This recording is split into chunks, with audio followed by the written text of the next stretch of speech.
ಮಕರ ಸಂಕ್ರಾಂತಿ ಹಬ್ಬದ ಸಂದರ್ಭದಲ್ಲೇ ರೈತರಿಗೆ ಸಂಕಷ್ಟ ಎದುರಾಗಿದೆ. ಯಾದಗಿರಿಯಲ್ಲಿ ಶೇಂಗಾ ಬೆಳೆಗೆ ನೀರಿಲ್ಲದೆ ರೈತರು ಪರದಾಡುವಂತಹ ಪರಿಸ್ಥಿತಿ. ಹನೂರು ಹಾಗೂ ಹನೂರು ಕೆ ಅಂದ್ರೆ ಹನೂರು ಬಿ ಹಾಗೂ ಹನೂರು ಕೆ ಗ್ರಾಮದಲ್ಲಿ ಈ ಒಂದು ಘಟನೆ ನಡೆದಿರುವಂಥದ್ದು. ಅಧಿಕಾರಿಗಳ ಕಣ್ಣಾಮುಚ್ಚಾಲೆ ಆಟಕ್ಕೆ ರೈತರು ಕಂಗಾಲಾಗಿದ್ದಾರೆ. ಚಿಗಾನೂರ ಬ್ರಿಡ್ಜ್ ಬ್ಯಾರೇಜ್ನಲ್ಲಿ ನೀರಿಗಾಗಿ ಸದ್ಯಕ್ಕೆ ಈಗ ಒತ್ತಾಯಗಳನ್ನು ಕೂಡ ಮಾಡಲಾಗಿದೆ. ಸಣ್ಣ ನೀರಾವರಿ ಇಲಾಖೆ ವ್ಯಾಪ್ತಿಗೆ ಒಳಪಡುವ ಜಮೀನುಗಳಿವು.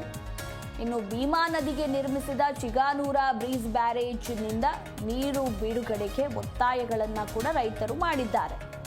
ನೂರಾರು ರೈತರಿಂದ ಬೆಳೆ ಹಿಡಿದು ಬೇಕೇ ಬೇಕು, ನೀರು ಬೇಕು ಅಂತ ಸರ್ಕಾರಕ್ಕೆ ಒತ್ತಾಯವನ್ನು ಕೂಡ ಮಾಡಲಾಗಿದೆ.